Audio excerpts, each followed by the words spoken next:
Ladies and gentlemen, please, ladies and gentlemen, quiet yourselves, quiet.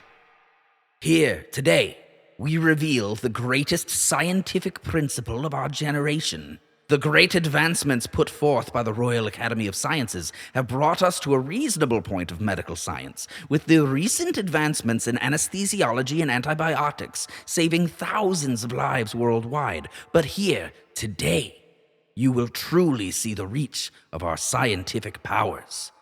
Igor, draw the curtains. We don't want to scare the subject. Activate the apparatus. Do not be afraid, ladies and gentlemen. You are all perfectly safe. You may want to avert your eyes, lest the more delicate amongst you faint. Observe here, a creature born purely of science. A creation not of any god known to this world. Behold, crafted from dead flesh and imbued with the miracles of lightning, powered by the heavens and born, again, to the world of man, within inanimate brain, I give you a dog with the brain of a human. Behold! Lay down, Carl. Lay down. Down, I say. Carl, lay the fuck down, goddammit. That's just a regular dog, man. No, it's a dog with a man brain. His name is Carl, and he was a tax attorney. Carl, lay down.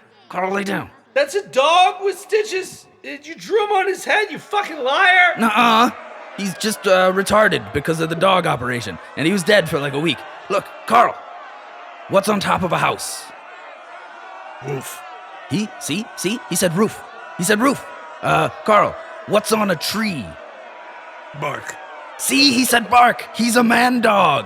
He's a fake. Get him. Hey, take fuck off. Get back. He's a man dog. A man dog. Kill him! This poor dog. What do they do to you, huh? Don't worry, Carl. He can't hurt you anymore. You want to come on with me? I want my name to be Spaghetti.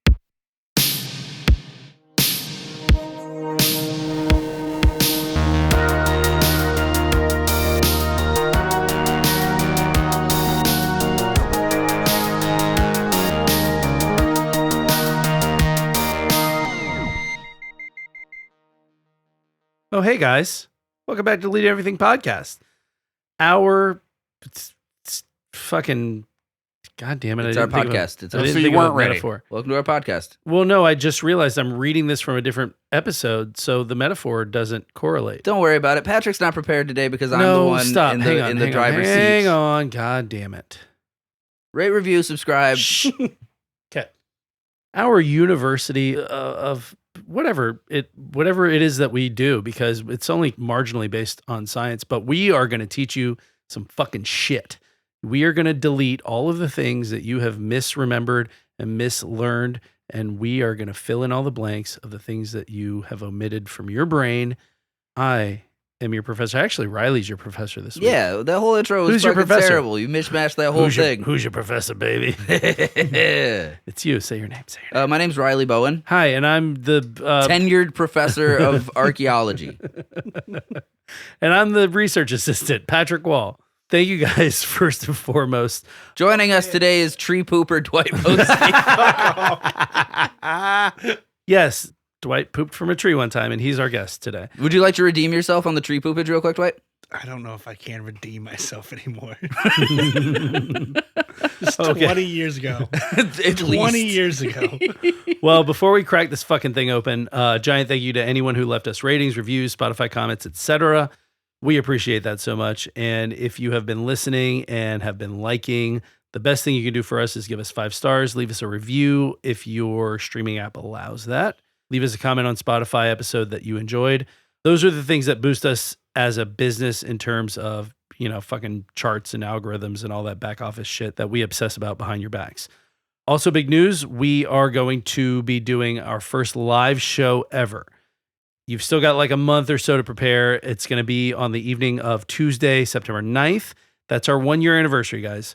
So big things, big benchmark there. We're doing it on that day so we could take September 11th off.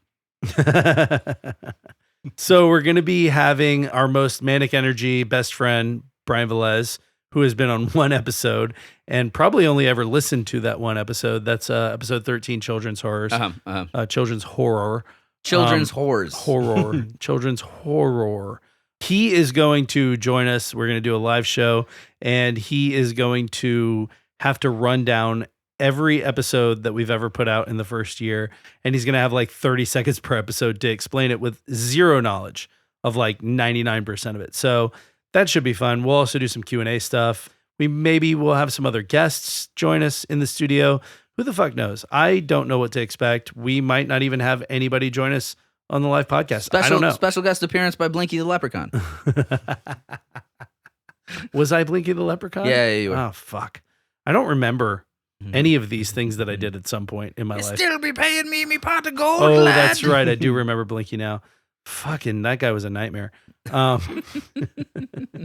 So you guys might not know this, but when Patrick actually goes into these voices, he enters a fugue state. it's a fugue state, 100%. It becomes its own person, 100%. which I believe still resides in his mind. And somewhere in the world, I think somehow I imbue that character into just a blank disc of a human being somewhere else in the world. Yeah. And suddenly that guy goes from being like Ahmed running a stall in the bazaar in fucking Istanbul. And suddenly he's like, oh, would you like my wares? Come and get some of these trinkets. Wow. Just saying. That's my theory. That's my theory. You can say otherwise. I mean, I want to say that picking the bazaar stall is a bit racially charged for Why? Ahmed. Why? Because he couldn't be what, like a Carl? He couldn't work at the Apple store. Ahmed? You're gonna go for the rug store in the bazaar. I would Find venture. incense I would. circus Okay, bazaar? hang on. No. Let me say this. I would venture to say there are more Ahmeds living in Istanbul, Turkey, than there are Ahmeds living in or working at a fucking Apple store in the United States of America. So, Why does it have to be the United States? They've got international trade. okay, fine. He's working at a fucking Apple store in Istanbul. Constantinople. No. Anyway, back to our live show. We don't fucking know. We don't know who's going to show up. We hope that a lot of people will show up. Nobody might show up. That would probably knock us down a peg or two, which is probably not a bad thing. If you've got a date in Constantinople, simply way to get Istanbul.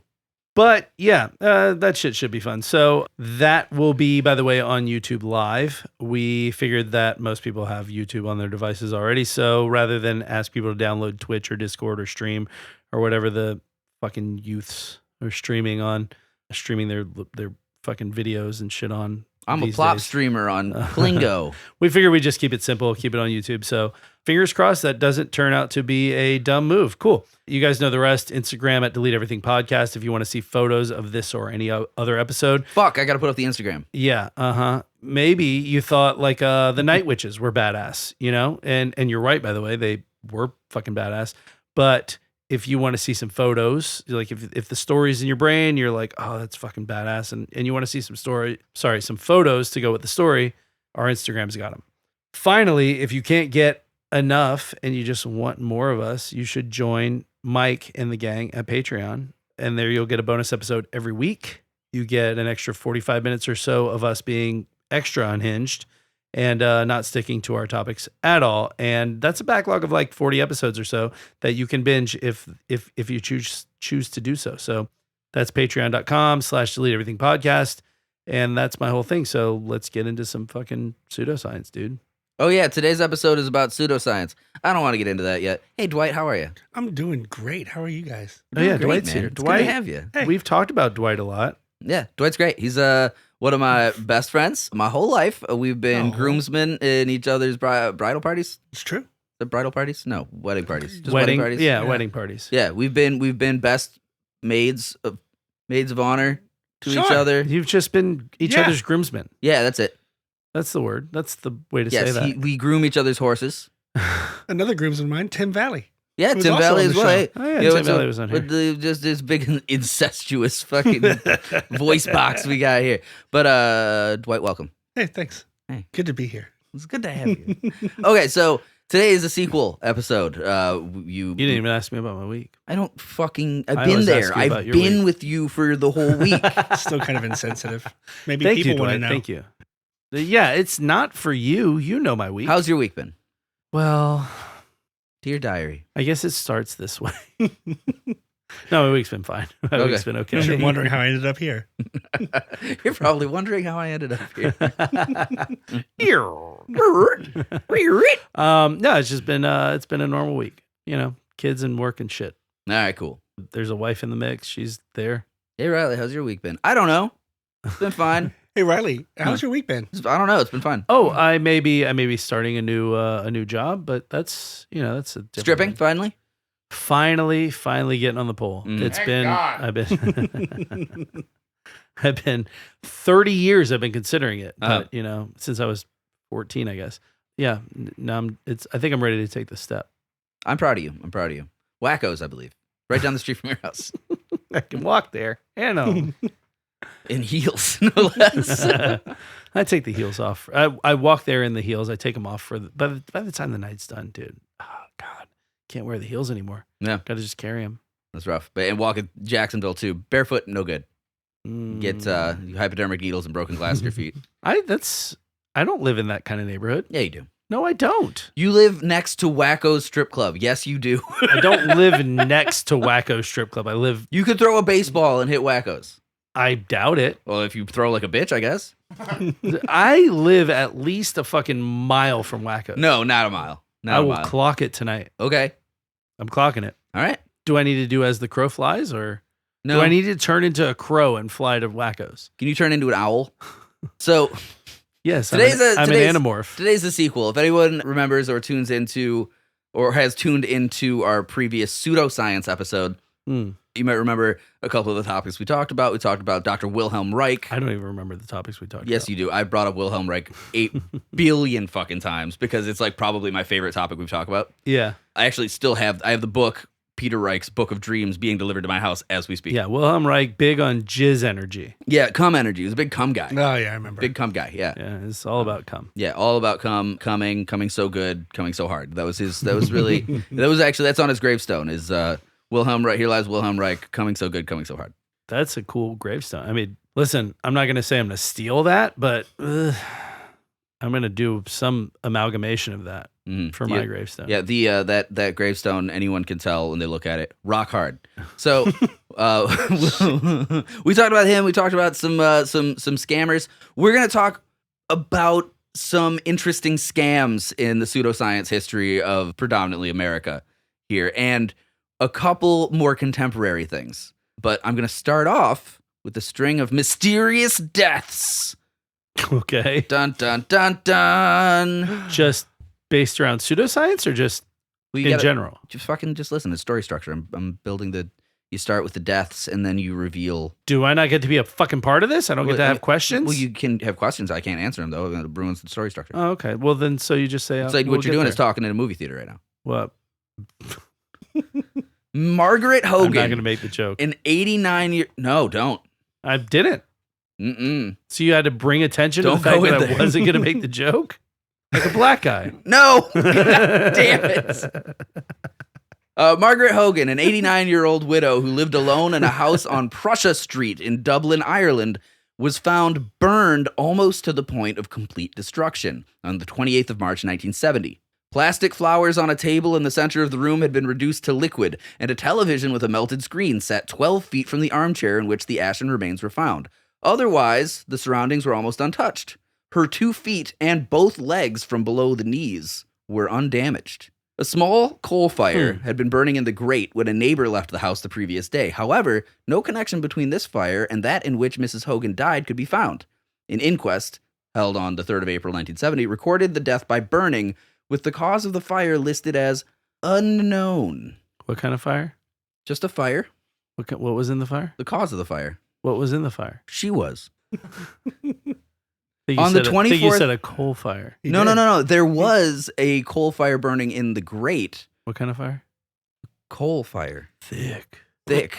Black.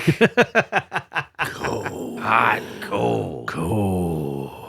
Burning for you. Okay, on the Burning 24th for of the November, boys. 1979, during Thanksgiving weekend, Beatrice Ochchi, a 51-year-old woman, was found charred to death in her home in the village of Bolingbrook, Illinois, United States. Wait. How far apart were these incidents? This is 9 years. 9 years apart. Yes. One in Dublin And that one in One in Illinois. Illinois. Yeah. Hold on, I got another one here. Okay. Henry Thomas, a 73-year-old man, not to be confused with actor Henry Thomas from the movie E.T., was found burned to death in the living room of his council house on the Rowsow estate in Ebb Valley, South Wales in 1980. That's 1 year after. That's Australia. Wales? South Wales. In 1980. Most of his body was Isn't that incinerated, Australia? leaving only his skull and part of each leg below the knee.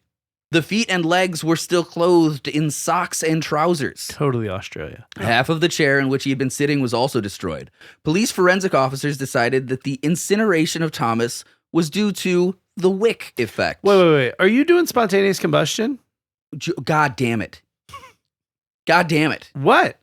Is that what you're doing? In December 2010, the death Fuck of his shit up. The death of A Michael Faherty, a 76-year-old man in County Galway, Ireland, was recorded as spontaneous combustion by the coroner. Okay. The doctor, Kieran McLaughlin, fucking Irish ass Yeah. name, Where did this take place? is County Galway, Ireland. Okay. Another island. Dr. Kieran McLaughlin made this statement that the inquiry of the death.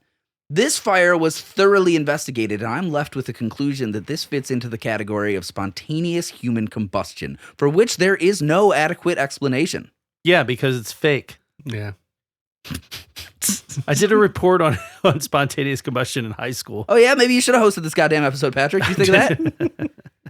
Hey, high school Patrick, why don't you come on I down? didn't ask Why don't you read my notes? I didn't ask for this. On the 2nd of July, 1951, this is the last one. Mary Reeser, a 67-year-old woman, was found. This is 1951, so this was like earlier. 67-year-old woman was found burned to death in her house in St. Petersburg, Florida, after her landlady noted that the house's doorknob was unusually warm. The landlady notified the police, and upon entering the home, they found Reeser's remains completely burned into ash, with only one leg remaining. This fire doesn't like legs. The chair she was sitting in was also destroyed. Reeser had taken sleeping pills and had also been a smoker. Despite its proliferation in popular culture, the contemporary FBI investigation ruled out the possibility of spontaneous human combustion. A common theory was that she was smoking a cigarette and taking sleeping pills In her polyester chair. and then fell asleep while still holding the burning cigarette, which could have ignited her gown, ultimately leading to her death. Yeah. Her daughter-in-law stated the cigarette dropped to her lap. Her fat was the fuel that kept her burning. Jesus The floor Christ. was cement. My ma was a fat ass bitch. Smoking in That's a why she chair. died. She was smoking and she was fat. She's high on fucking goofballs. All hopped up on goofballs. She's fucking Fat kept burning. smoking in her rayon robe. She falls asleep watching fucking, 1951, Dick Van Dyke. And she burns like a fucking candle. She deserved it. The cigarette dropped to her lap. She was always a bitch to me. Her fat was the fuel that kept her burning. The floor was cement and the chair was by itself. There was nothing around her to burn. So, what we have here is a string of deaths related to burning. Over the course of what, 40 years? Yeah, about 40 years. Okay. Yeah. But, again, unexplained. The only one that we have is Reeser that says, like, okay, well, there was a cigarette involved. Okay? Right. One cigarette. Do we know if leading- the other four were smokers? No. Well, one cigarette leading specifically to a human being immolating, which is kind Right. of crazy. I mean, like, okay, starting a big fire, burning the house down, sure. But the person burned. Yeah. People are wet. You ever put a cigarette out on yourself? Well, no, but I do know that there are lots and lots and lots of instances where people who murder someone else try and burn the body. And it to does get rid not- of it. It's does not go real well. hard. It's real hard. It's like trying to, to get it down to ash. It's like trying to burn a pot roast. yeah. Try to burn a pot roast at a fireplace. I mean, fucking good luck, It's- dude. Why have you tried to burn a pot roast? None of your fucking business, Patrick. It's a Sometimes weird you gotta metaphor. burn meat. Everyone knows. Sometimes you gotta burn meat to a I char. can see you doing I don't. that. I prefer it. You know? I prefer it. You gotta get with rid of some- meat. You get some too much moisture. meat. You gotta get rid of it. Just meat. Just give it to your neighbors. You throw it in a They fire. don't. They didn't want it. Burn it. You know, burn it. You gotta burn the meat. That's why I've got an incinerator. Put it in the trash, maybe. I mean, after it's burned, by the road. Okay. but you can do a lot of stuff with charcoal. It's fine. Riley has murdered people. Spontaneous human combustion is a pseudoscientific concept of the spontaneous combustion of a living or recently deceased human body without an apparent external source of ignition on the body. In addition to reported cases, descriptions of the alleged phenomenon appear in literature, and both types have been observed to share common characteristics in terms of circumstances and the remains of the victim. It is wild that these people were all burned to ash. Yeah, that's a lot. That's Human body, especially a very fat high human temperature being. fire. Yeah, it's got to burn hot. It's got to burn for a long time. And these Yes. are all instances in which the house around them did not burn down. Didn't burn down. Exactly. That's wild. That's the mystery, because any fucking fire is gonna spread, unless it's like right there. But we're talking about like stuff that could have very specifically burned the things around them. People sitting in their home on chairs. So my question is, do you have an explanation, or are we just gonna be left with questions? Talking in a movie theater, bud. We got a 2-hour show here. Bitch, don't go in there. Shit. I ever tell you about the time that the first experience I ever had with that was when I was growing up in Detroit and we went to the Dollar Movie, and I saw the movie The Ring in an all-black movie theater. Uh-huh.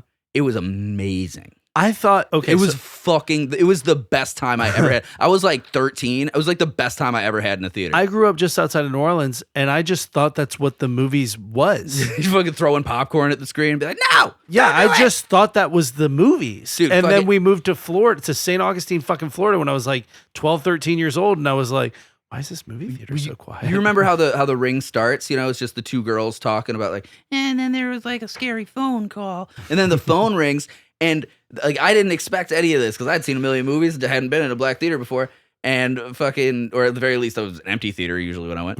But as soon as that phone rings, you just heard the whole crowd go like, oh no no no no no no no no, and it never stopped. Bitch, don't pick up that phone, motherfucker. All right. What? Nothing.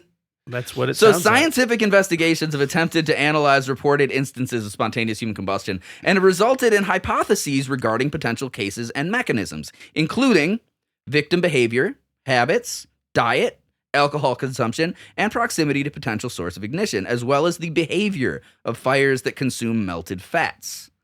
This is where the wick effect comes into play, which we will still get into.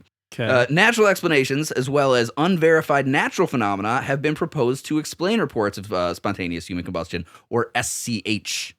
Schick. That's dumb. What? To make an acronym. Acronyms are stupid. Sure, but do you know what the fuck SHC or SCH is? Spontaneous human combustion. SHC is? You know what HAB is? What is HAB? You hating ass bitch. I know, I just wanted you to say it. No, what is SHC? Spontaneous Salt human Hate combustion. City. What? SHC, spontaneous human combustion. Right. What I'm saying is that you like, okay, I get it. It's an acronym. Listen, all I'm saying is like, it's not a common enough thing that you need a whole fucking acronym for it. Hey, why aren't these letters numbers? What? Okay, I just hate acronyms. I don't hate acronyms. I think acronyms are fine. All I'm saying is that it's not like AIDS, where like there's enough shit going around that you can go, okay, autoimmune disorder, fine. Or autoimmune, what is it, Drew? Autoimmune something syndrome? Acquired immunodeficiency syndrome. That's it. I was way off on the whole thing. Oh, I don't anyway. know why I'm talking. I have a control mic now. Acquired. Immunodeficiency syndrome. Yeah, thank you. You know what's Anyway. fun is that with his assistance there, he became your AIDS aide. That's hot. No, what's hot? Spontaneous human Spontaneous combustion. Go. All I'm saying is that there aren't enough instances of this happening that if you were to say, oh yeah, she died of SHC, dude. What do you mean? There's And, literally been several instances. when you say Out several, of do the you mean millions. 5? Sure, yeah. Okay. 5 whole instances. Let's make an acronym because everybody's going to know what SHC is. I'm sorry. I'm a hating ass bitch and I'm wrong. As opposed to 3 whole instances. You can look that up on the internet. Oh, yeah. Turn your filters off. So the current scientific consensus is that purported cases of SHC involve God overlooked damn external sources of ignition. So what we're looking at here, okay, is a long-ranging mystery. Like, imagine being a detective in this situation, right? Like, you're called to a house fire, but you show up and the house isn't on fire. Nothing is on fire. The house hasn't burned at all. The only thing that has burned is the person. What's your first thought? Spawncom. That's what I'm calling it. We're doing Spawncom? Spawncom. I don't listen. I don't care about SHC. I don't like it, and I'm not gonna fucking abide by it. Spawncom. Spawncom? Yep. I think that I would like the human to be in there somewhere. Like, so if you're gonna do spontaneous combustion, Spawn-hucon. maybe you do spontaneous combustion and then parentheses human. So it'd be spawn-kahum. Spawncom. You can't put the human in the middle. I mean, if of it's premeditated, and you combustion. could just call it cum. Spawn Man Con. Call it a cum bomb. What? Don't call it a con. Don't call it a combo. God damn it. Okay, so and just imagine you go in and you see that like fucking this old lady just fucking just burned in the chair, but it was hot as fuck, super hot fire, obviously, because everything around's melted, but nothing burned, which means the fire wasn't touching anything else. So it had to specifically be just this person. My first thought would be, well, this is murder, obviously, and arson. Yeah, I think the part that's craziest to me, and Dwight, I would like you to jump in on this when I'm done. I think the part is that it burned hot enough to just turn a person to fucking ash. I mean, literally, like if you try and burn somebody, like what is it, the heart? And there's like a couple things that just won't burn unless you get them up to. That's why like cremation is a thing, because you can't burn certain things just in a normal fucking fire. So if those, I'd have to look and see, like, okay, what were they burned like to completion, or was it just like a heart sitting there, charred and gross? But like, it's fucking weird. Yeah, that's tough. It's a fucking, that's what I'm saying. Like the detectives in these cases, I mean, my first thought would go to murder, but then they find no external fuel source. Dwight, what do you think? I don't. No external fuel source. I'm trying to make sense of it in my head because I don't believe spontaneous human combustion. I don't, but Spawncom. Cum bomb. We're not calling it that. We're just calling it cum. Cum. You don't believe in cum. And it's. I believe in cum. I Yeah. believe in a thing called cum.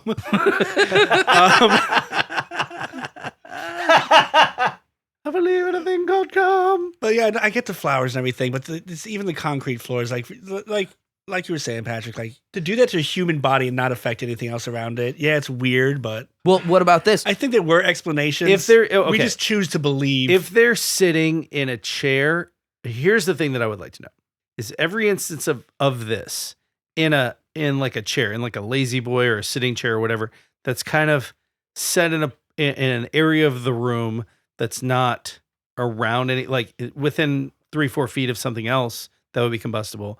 What's the floor?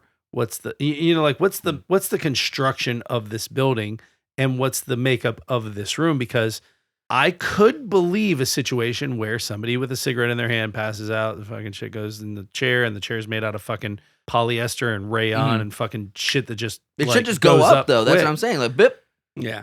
So what's Yeah. keeping those things from this obviously extremely hot fire? These What's old keeping people are all them? dehydrated. They're just all dried out old husks. Yeah, they don't drink enough water. What they're doing, they're laying there like. You know what I'm gonna do? I'm and gonna then take a sip of my water right now. They die, and then their dried bones just collapsing on each other, rubbed together. Then poof, ignition. Yeah, Makes sense. something like that. Yeah, sure. Yeah. Spontaneous human combustion refers to a death from a fire originating without an apparent external source of ignition. A belief that the fire starts within the body of the victim. Right. Yeah, it's craziness. 'Cause Yeah. that's not a thing. Well, this idea and the term spontaneous human combustion, or SPCH, Spawncom. the SHC. SLC. We don't SLC recognize punk. that. We Yes. don't recognize that. This acronym. idea and the term Spawncom. spontaneous human combustion, or SLC punk, were both first proposed in 1746 by Paul Raleigh, a fellow of the Royal Jesus. Society, in an article published in the Philosophical Transactions. 1746. 1746. This has been around a while. And I imagine he said something along the lines of "bitches be splodin'." And spontaneously combusted. Is an article published Is the in only explanation. the Philosophical Transactions concerning the mysterious death of Countess Cornelia Zangari Bondi. Writing in the British Medical Journal in 1938, coroner Gavin Thurston describes the phenomenon as having apparently attracted the attention not only of the medical profession, but of the non-medical professionals 100 years ago, according to a fictional account. Gavin Thurston, let me tell you what happened to Countess Bondi. according to some fictional accounts that have been previously published. So this has been around for a long time. According to fictional accounts. Yeah, so the guy says this has apparently attracted the attention not only of the medical community, but also... okay. So people have been talking about people sploding for a long time. They're not sploding so much as they're just a simmer. Just a long, what braising. Is it? What really. would you describe as a splode? It doesn't have to be a full like guts on the walls, just like ignition is like I said, sploding. a long braise. It's like if a firework goes off in your belly and you've been drinking a lot of like high proof rum, and from the inside you just go. Ah! Is that what you would be drinking? I have. Okay. Okay. More of a bourbon guy myself, but okay. More of a burping guy yourself. What? In his 1995 book, Ablaze, with an exclamation point, Larry E. Arnold, a director of Pseudoscience International, wrote that there had been about 200 cited reports of spontaneous human combustion worldwide over a period of around 300 years. Okay. All right, so the characteristics... 300. Around 300 years, there have been 200 cited reports of... cited reports. So evidentiary, logged, people cataloged. walked in, said, "Oh shit, this motherfucker caught fire." Yeah. Like, damn, this bitch exploded. So 1.6 per year. Yeah. That's how that works out. Is it? Mhm. Yeah, the 0.6 of a person. They're just rounding that over until... Well, it leaves the legs. That is the best joke that will happen today. Ladies and gentlemen, if you want to just Dwight Mosby, everybody. close your fucking streaming app out now, because it's not going to get any better than that. I'll be here for another hour. An hour. The topic received coverage in the British Medical Journal in 1938 in an article by L.A. Perry, cited in a published book of medical... Los Angeles Perry? Yes, Los Angeles Perry of the Los Angeles Perrys. That's Matthew Perry's brother. I thought it was Katy Perry's cousin. Yeah, also Matthew Perry's brother. It's the same person. In 18... I'm so happy. Well, hang on. Dwight, I'm so happy you got to be here to watch me fucking derail Riley the whole time, because normally it's the other way around. It's really fun to watch. I was afraid I was going to piss you off. What? If you were hosting, because I get real bad too. I get sidetracked. So L.A. Perry cited in the book Medical Jurisprudence, which stated that commonalities among recorded cases of spontaneous human combustion included the following characteristics. 1, the victims are chronic alcoholics.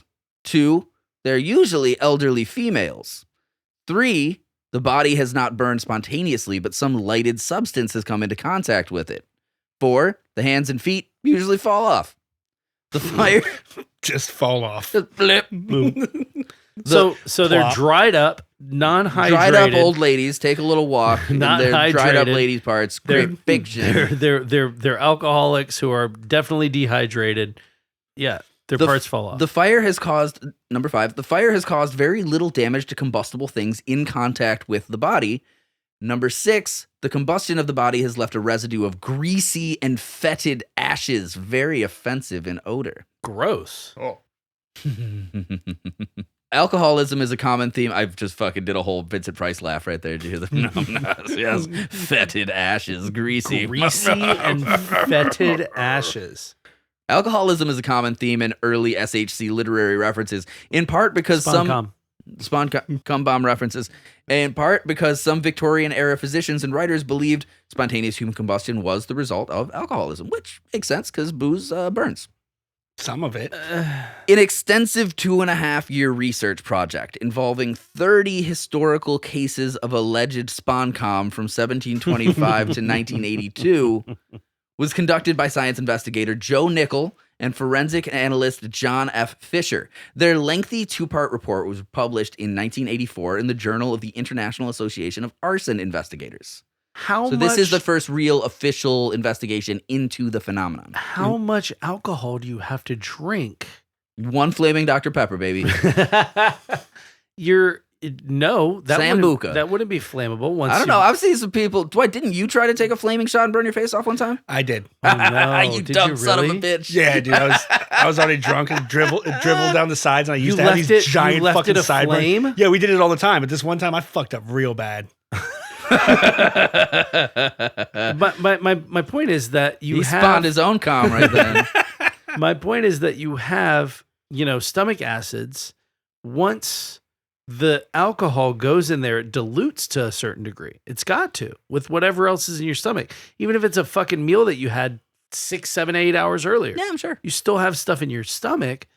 So how much do you have to drink to have that still be What's funny, highly flammable? I mean, and we're talking highly flammable, not just kind of flammable, highly flammable. if you drink And then what, you eat a cigarette? if you drink enough materials to spawn com, you could probably just dampen those by eating just some com.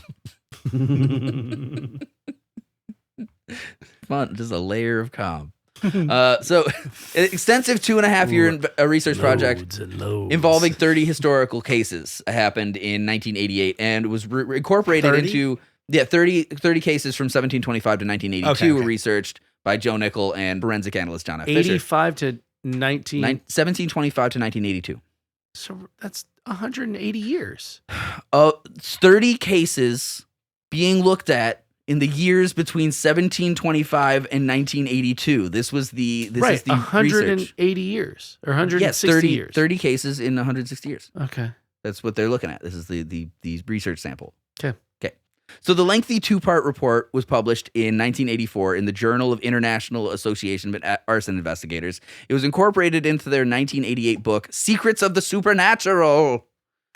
Nickel has written frequently on the subject, appeared on television documentaries, conducted additional research, and lectured at the New York State Academy of Fire Science at Montour Falls, New York. The Nickel and Fisher investigation, which looked at cases in the 18th, 19th, and 20th centuries, showed that the burned cadavers were close to plausible sources for the ignition. Candles, lamps, fireplaces, and so on. Such sources were often omitted from published accounts of these incidents, presumably to deepen the aura of mystery surrounding an apparently spontaneous death. So people would look at that and they'd be like, ooh, spontaneous human combustion. And then they'd be like, I don't know, that lamp, don't worry about that. That lamp, don't worry about that lamp. Okay. Yeah. Candle of the wind.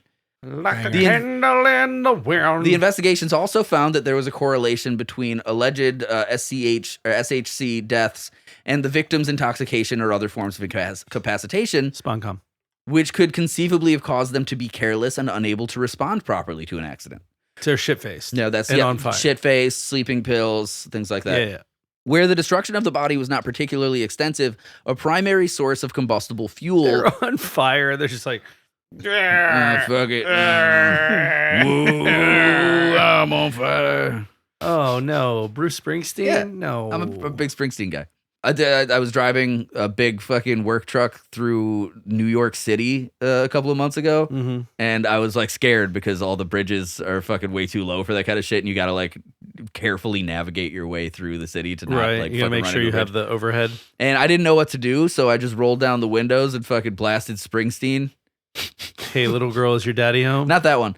That's the one you were just Thunder singing. Road, Born to Run, But I played those and I just like honked and waved my hand at like Teamsters working on the side of the road. Yeah, that's what I did. Hell yeah! Got me through it. I got there. I got all the way through the city.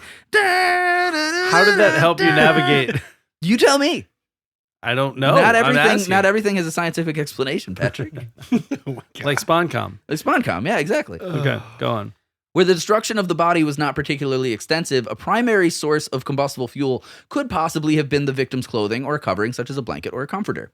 However, where the destruction was extensive, additional fuel sources were involved, such as chair stuffing, floor coverings, the flooring itself, and the like. The investigators described how such materials helped to retain melted fat, which caused more of the body to be burned and destroyed, yielding still more liquefied fat in a cyclical process known as the wick effect or the candle effect. So here's just your fat's just here's dripping the down science, onto okay? All right. So imagine you're a fat old lady. And you Dried just- up. I do dried it every old day. lady. fat tits, and you're wearing your rayon robe, Jesus Christ. and you took way too many sleeping pills, and you're also fucking wasted. Yeah. And you're Down smoking a a fifth of cigarette, gin. and you just like you face forward, your cigarette touches your rayon robe, right? Your moo-moo. So maybe the whole fucking thing isn't going to combust because the body part, like this is gonna get a little graphic, guys. So the skin around you, right? You'll sweat. You'll excrete liquids when you burn. There'll be like blood or tissue or whatever. Oh, I excrete liquids, all right. So what happens is the rayon of the robe would stick to your fat tit right there, right? But it wouldn't burn past that. It wouldn't burn past that because the liquids are dampening the surrounding material. So the part that's already burning is going to maintain that heat and burn. And as it burns enough into your skin to get to the subcutaneous fat layer. Right, which would then adds fuel to the fire. Then adds fuel to the fire, exactly. So your literal fat just begins to burn like a candle, and you're the wick, right? Gross. So the fire burns into your fat tits. And also, I don't know how comfortable I am with you, demeaning this poor fat lady. I'm not mad that she's fat. Who got shithoused and took a bunch of sleeping pills and, What do you want from me? burned to death. I don't know. She's got a family, dude. I mean, not anymore. Well, she still has a family. She's just not around. Family's still around. She was the burning heart of that family. I almost made an Adele joke forever ago, too. What? There's a fire starting in her heart. No, God. I know. I'm sorry. I'm sorry. You know what? If it makes you feel any better, I was going to do a Blue Oyster Cult earlier. I'm burning for you. Mm-hmm. I could do Go Godzilla, obviously. I was gonna do another They Might Be Giants. We already did Istanbul, Constantinople. Mm-hmm. No. Constantinople, Istanbul, Constantinople. But no, I was gonna do Combustible Head.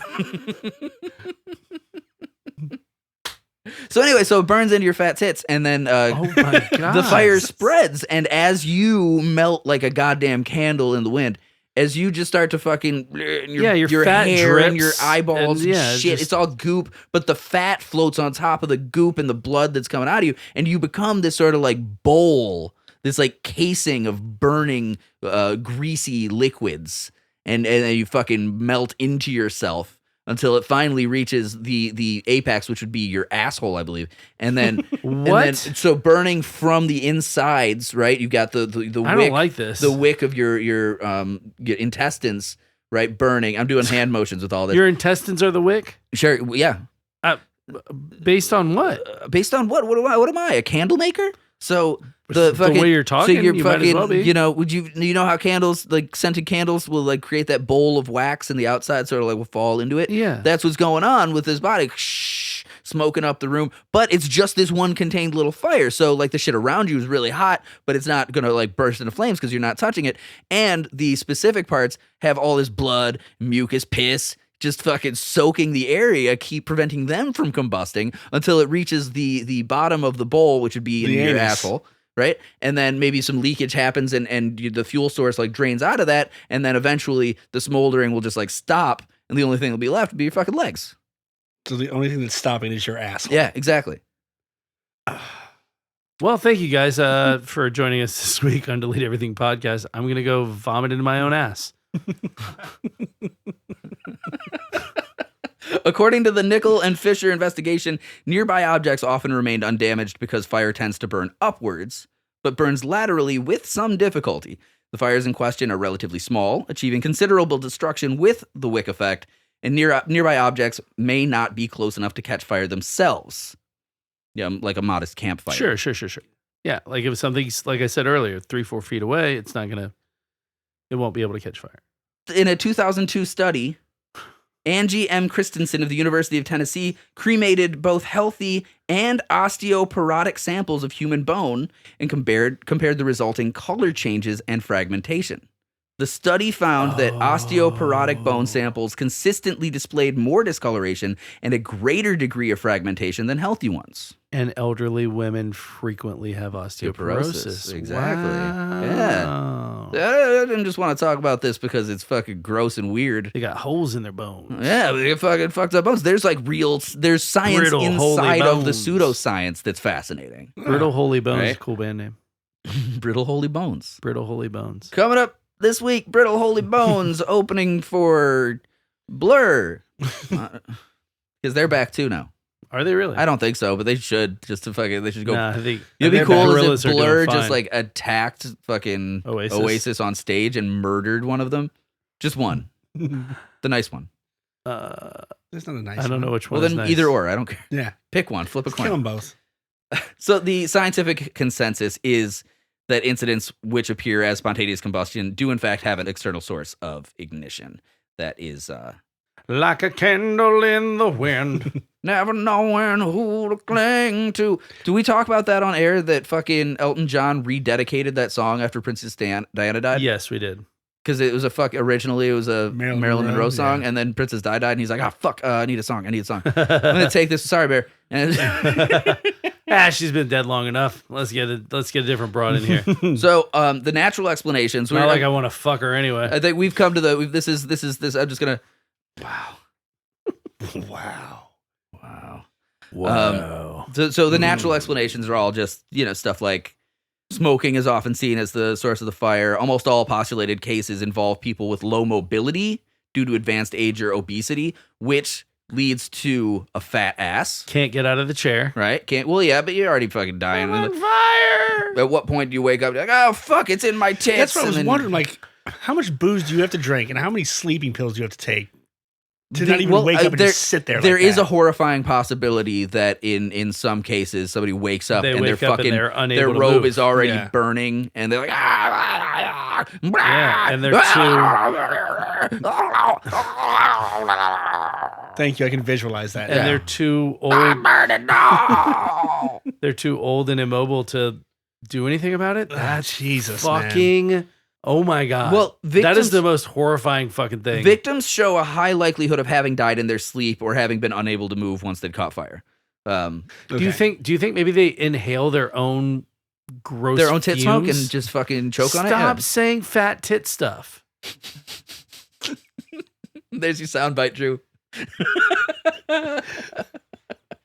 I think I got a couple already. Yeah.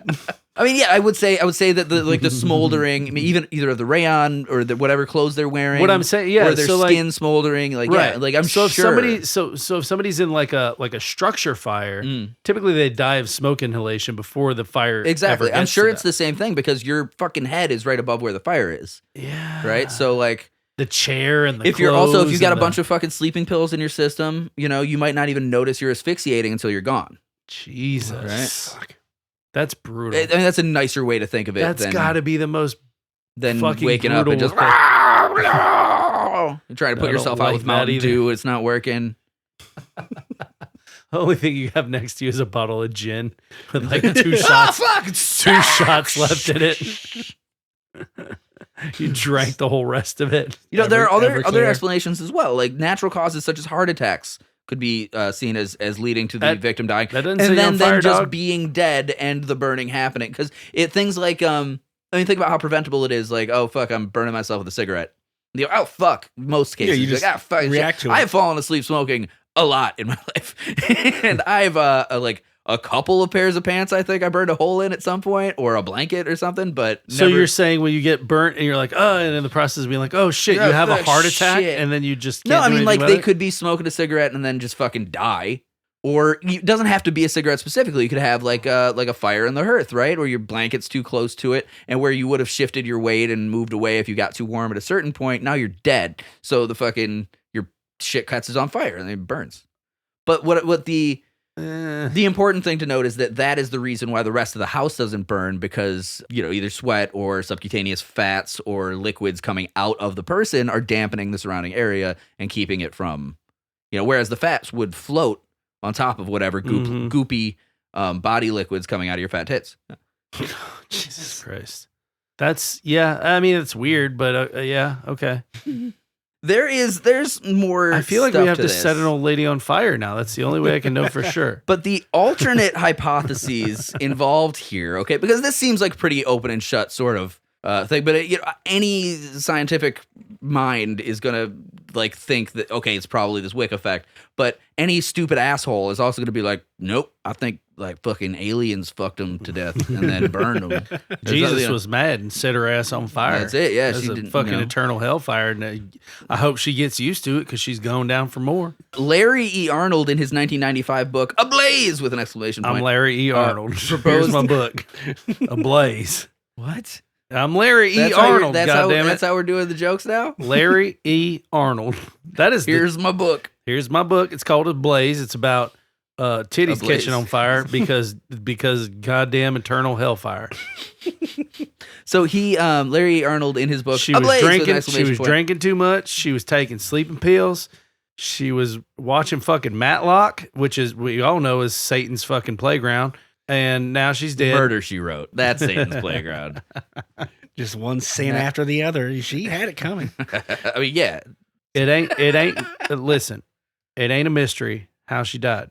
Spontaneous combustion from Jesus. So, in the book Ablaze with an exclamation point, he proposed a pseudoscientific new subatomic particle, which he called pyrotron. Oh God, that's even dumber than the Larry E. Arnold I was doing a second ago. Arnold also wrote that the flammability of a human body could be increased by certain circumstances, like increased alcohol in the blood. Good going, Larry.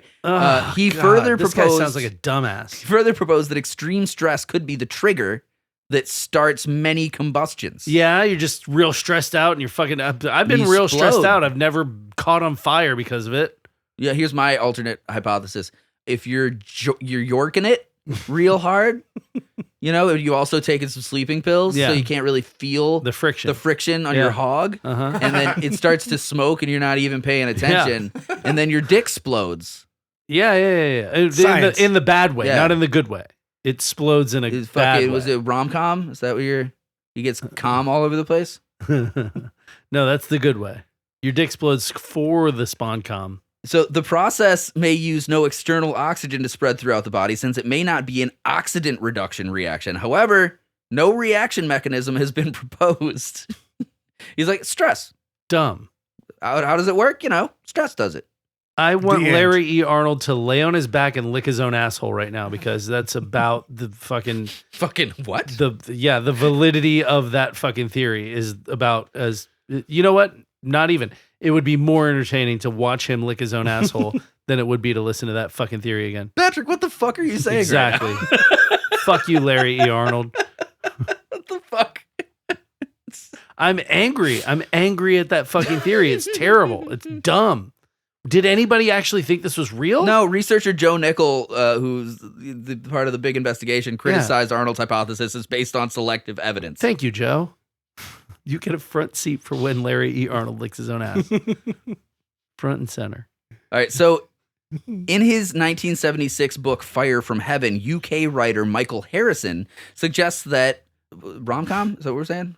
Spawncom. Sponcom. Homecom. Pennies from heaven. Homecom? What? Pennies from heaven. Pennies from Heaven. Ooby dooby. I know this is the Louis Prima version. We're actually. saying You ever see that movie? Spawncom. Pennies from Heaven with Steve Martin? No. Good flick. Christopher Walken plays a pimp in it. I could do my only Christopher Walken impersonation because of that movie. He's a pimp, and he says to this girl, he goes, "You're not a tease, are you? Because I'll cut your face." Wow. In his 1976 book, Fire from Heaven, UK writer Michael Harrison suggests that Spawncom is connected to poltergeist activity. Stop. Because no. he argues the force which activates the poltergeist originates in and is supplied by a human being. The force which activates the poltergeist activated. I shall now burn. I shall burn the human. I'm activated. Within the concluding summary, Harrison writes, Spawncom, well, he said SCH or SHC. SHC, fatal or non-fatal, belongs to the extensive range of poltergeist phenomena. John Abramson suggested that ball lightning could account for spontaneous human combustion. You guys familiar with lightning balls? Is it when your balls catch on fire and that's where it starts? No. Yes. That's Is your ball lightning? that's come hum. No, what's ball lightning? Ball lightning is lightning. It's goddamn lightning. Okay. But when it strikes the earth, instead of doing like the straight conduit and grounding into the earth, it bounces. Like maybe it hits something that was insulated, right? And it doesn't have a place to go and can form a ball. It's a real thing that happens. It can form a ball and like bounce around on the ground for a minute. Till Right. it finds its Until spot it to finds ground. its ground and it's gone. Okay. Right? So his So his the ground hypothesis is the person sitting in it their would be chair yeah, in it front would be of the like TV? okay, well I mean it almost kind of works because there's a lot of fucking like rayon and plastic and fucking rubber and shit in the house and it fucking like I don't know, maybe it came in through the window or there was like a grounding fault in the house. It came into the living room, couldn't find a place for it to ground and then bounces around the room until it fucking Okay. That That makes perfect sense in St. Petersburg, Florida. Right. Tons of lightning all or the time. fucking like Munchkin Land or whatever. I don't the know fuck. Like, about- that's a crazy witch shit. I don't know about Dublin or just Ireland in They have general. Do lightning they in have a lot Dublin? of, I'm sure they do sometimes, but like, here's the thing. Where we live in Florida, there are people who come here from other places that don't understand. They hear lightning or lightning and thunder. They see a lightning storm once or twice a year, Oh maybe. shit! Did you see the lightning storm that happened just a couple of days ago? Every day for the last fucking week. That shit was fucking bonkers, Is that the one that killed 3 people? Yeah. On the pier? dude. Yeah, it's nuts. dude. I was that was probably the same day. I was driving home and literally like I'm texting my wife and I'm like, It's like a strobe light, dude. It was it's crazy. insane. I was like like I'm literally seeing lightning in front of me, lightning to my right, lightning to my left, lightning behind, like in my rear view. Here I am I was stuck in like- the middle with you. It is fucking popping off everywhere around me for like a fucking 50-mile radius around me. It was insane. Yeah, that was wild. Yeah, fucking bonkers. I was sleeping. I got a tin roof. I fucking love sleeping in a house with a tin roof when it's raining. Mhm. And it was raining real hard and storming. And it was just fucking popping off. Thunder, thunder, thunder, thunder. My wife was on the porch, sent me a video of it while I'm in bed. It was like 3 a.m. It was fucking like, I was sitting on our couch in the living room and I had the window next to the couch open to like our screen porch. And this fucking lightning bolt hit so close to the goddamn house. I think it hit my neighbor's tree. I heard the electrical buzz before it struck. Like literally I heard like, bzz, and I turned my head right as this bitch struck. And it was like immediately like blinding flash and deafening fucking sound. It was right next door to us. I've always wanted to be hit by lightning. No. Yeah, that doesn't seem fun. I mean, unless you survive and it's cool. There are people that have been hit by lightning and just have a cool scar. And There was they're that like, I one don't know. like park ranger that got struck multiple times. Remember that guy? Yeah. He's featured in the movie The Curious Case of Benjamin Button. There's another Really? type of lightning that I love the most, actually. That's Dwight lightning. Oh, I was going to say grease lightning, but I like that more. So, okay, one of the reasons that people have fallen on this idea of spontaneous human combustion, It's because they're stupid. no, Stupid, dumb idiots. because it's not so far out of the realm of possibility. that a fire would start inside of a human being The without any... combustion of a living creature is something. For instance, the explosion of animals is an uncommon event arising from natural causes or human activity. What animals? Among the best-known examples are the post-mortem explosion of whales, which we Yeah, that's because gas is building up. either as a result of natural decomposition or deliberate attempts at carcass disposal. Other instances of exploding animals are defensive in nature or the result of human intervention. There are animals that defensively explode. Yeah. Such as? Natural explosions can occur for a variety of reasons. Post-mortem explosions, like that of a beached whale, are the result of a buildup of natural gas created by methane-producing bacteria inside the carcass. Sure.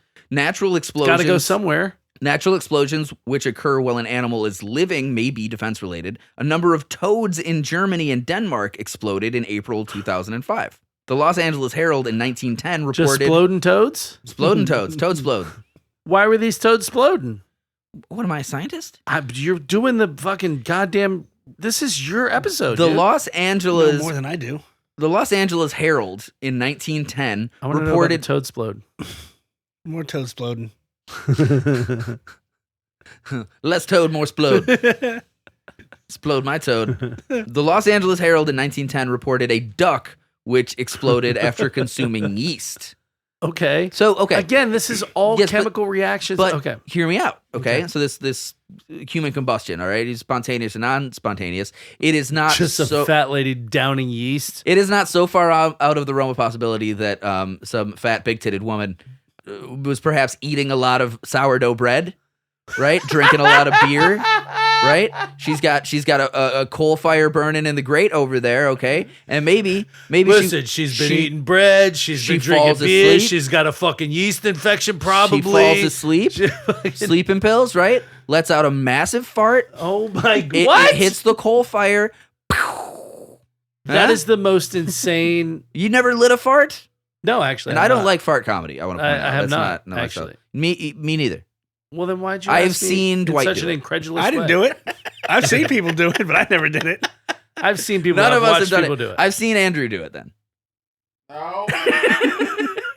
That was a long pause before he said Drew, no. you are actually probably the most fart lighting kind of person I know. I mean, Maybe at one point. I'm 37 with 3 kids and So at like public-facing job. at like right? 30 Let's with not talk 2 about- kids. Yeah, I mean, for sure. Then he was lighting farts left and right. You guys want to see me light a fart?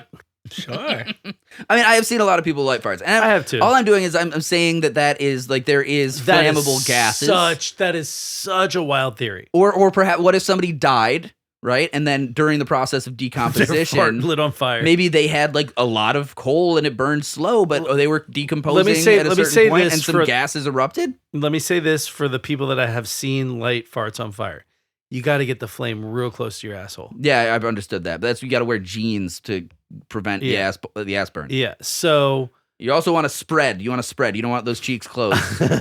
so I It'll don't. create this like blah blah blah blah blah like effect, and then you'll get a blowback up into your ass Into and your burn asshole. your ass cheeks. So I thought you were here's- gonna combust after that. Yeah, that's when you fucking combust.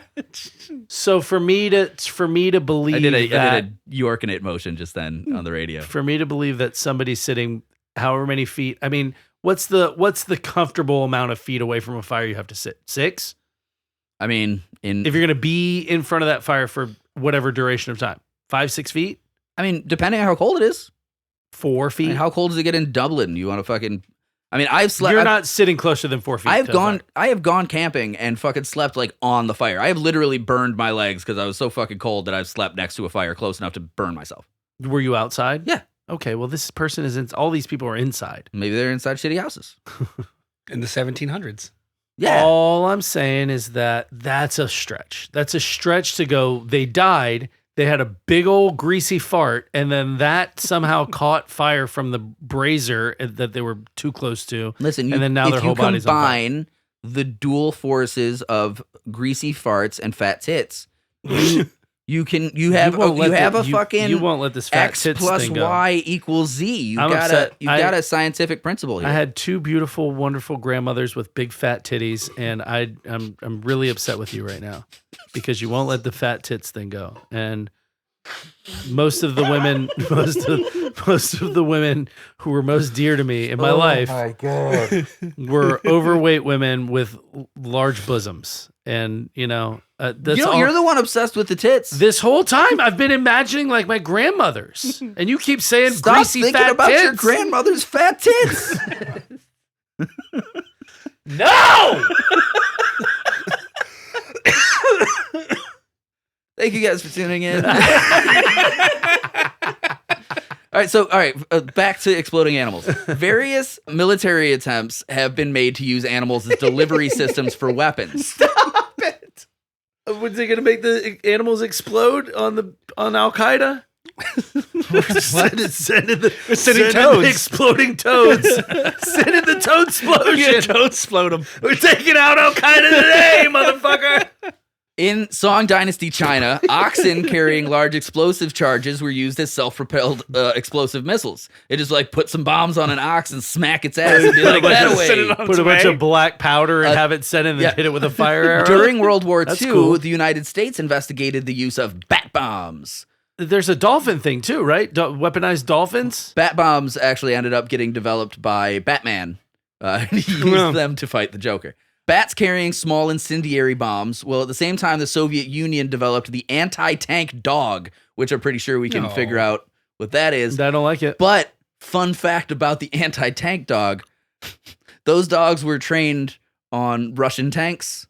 So when they got into the field, they were just like, and turned around and came right back to the Russian tanks. Great. That's what they get. Yeah. That's what you get, is motherfuckers. Karma 101, baby. Other attempts have included the so-called kamikaze dolphins, intended to seek out and destroy submarines and enemy warships. Yeah, I knew that. There have also been a number of documents and incidents of animal-borne bomb attacks in which donkeys, mules, or horses are used to deliver bombs. So fucked up.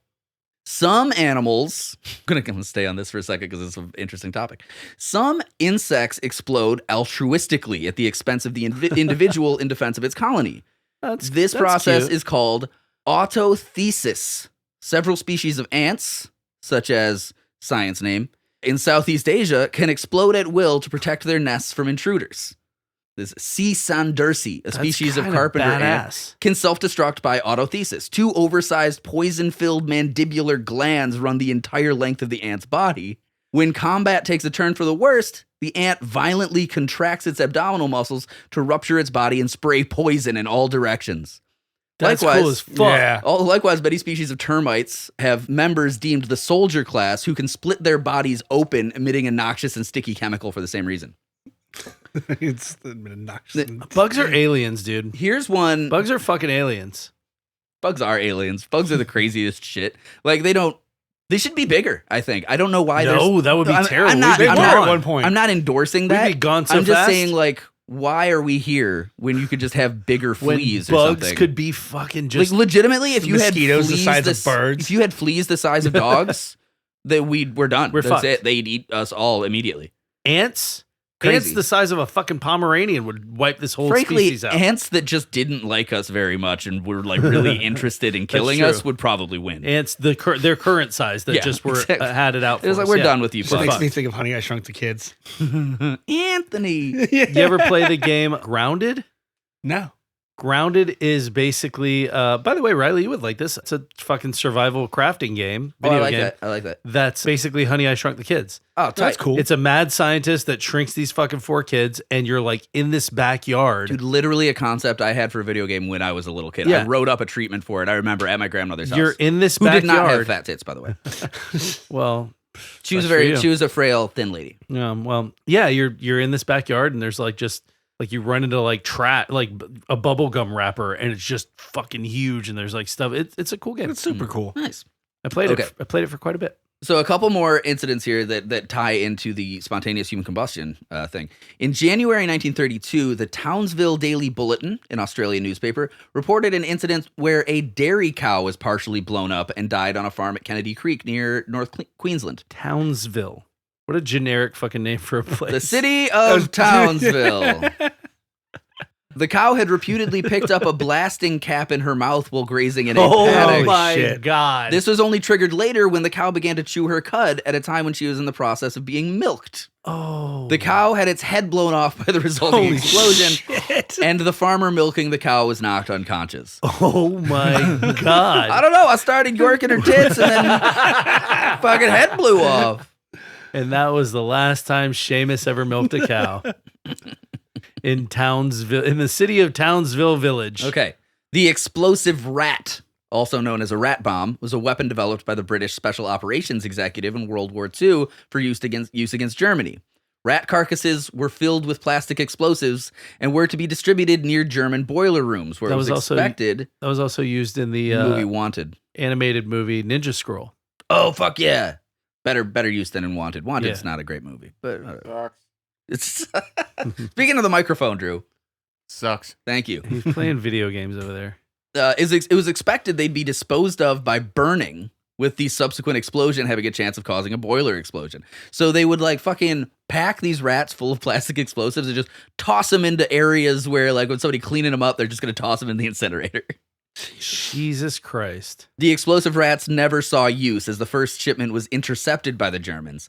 However, the resulting search for more booby-trapped rats consumed enough German resources for the SOE to conclude that the operation was a success.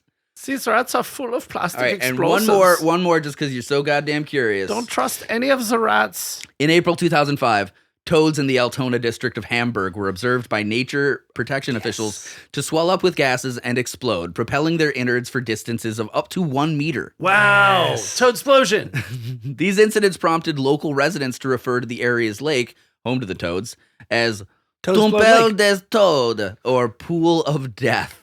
No, it's Toadsplode Lake. Todes. Yeah, it's totally It's Toad. totally Toadsplode. Come on, man. Toadsplode. Toad explosion. The Band name. incidents, the incidents, Band were, name Toad explosion. the Ooh, incidents yeah. were reported as I like occurring that. with greatest frequency between 2 and 3 a.m.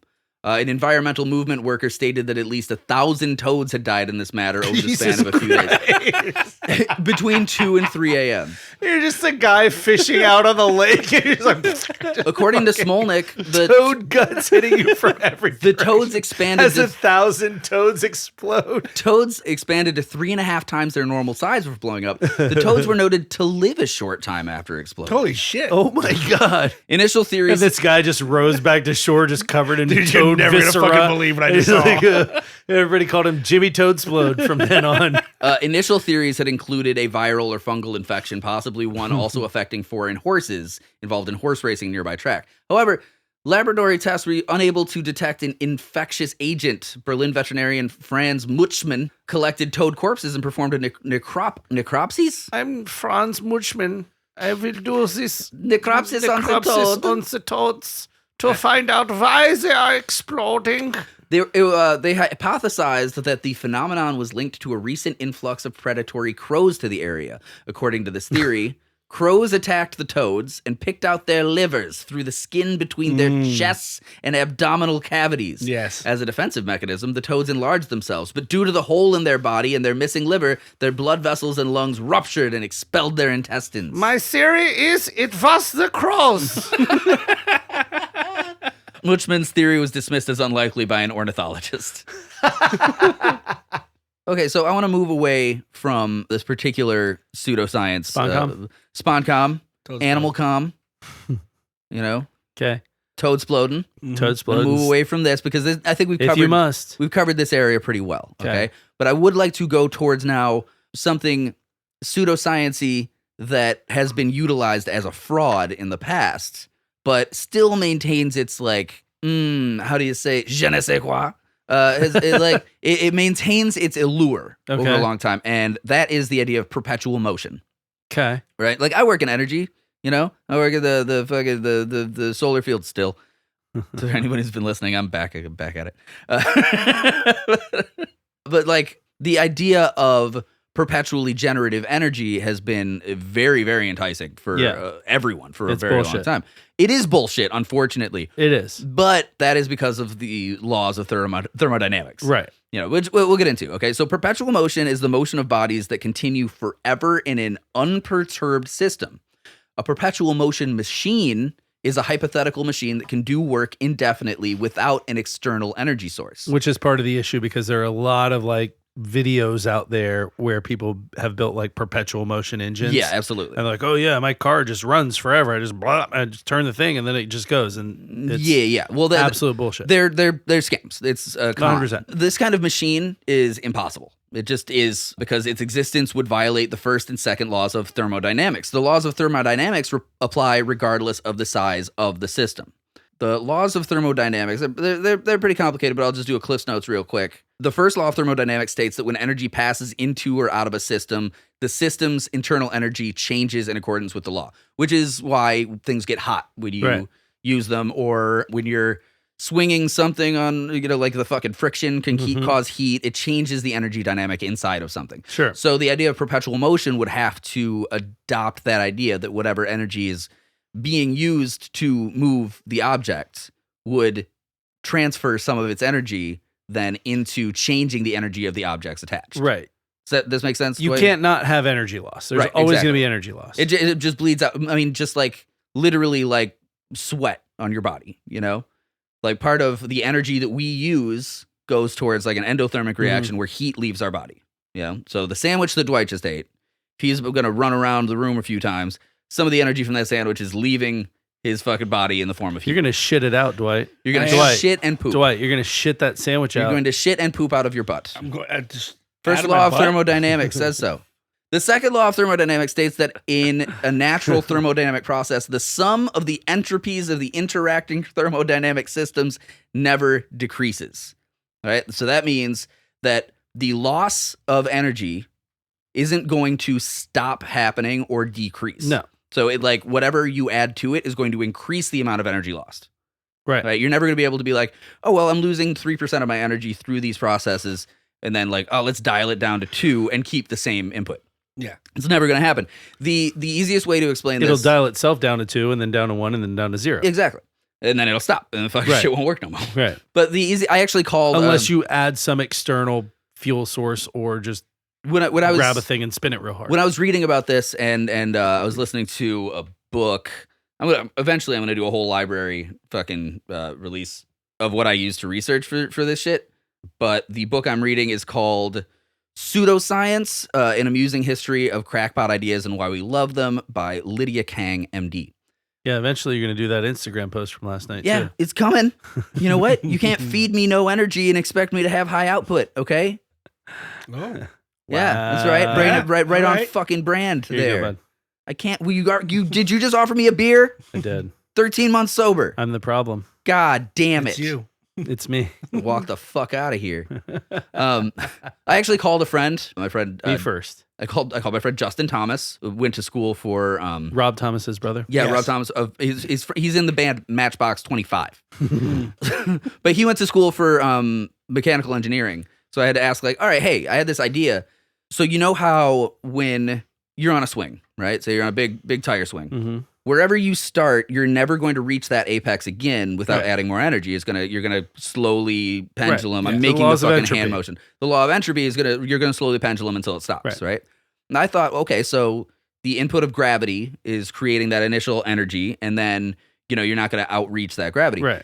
I called him because I was like, hey, It's just like when we did the I don't remember what episode it was on where we said if you could just core out go like hollow all the way through to the other side of the earth, and then you come in and you jump come in and the then you hole. come in the hole, and then the cum goes almost all the way to the other side before it comes And then back it and kind back of and forth, back and forth, and it just slowly loses until it just hits the rubber band, and then then it's crushed, and then it toad until it explodes. becomes a cum diamond.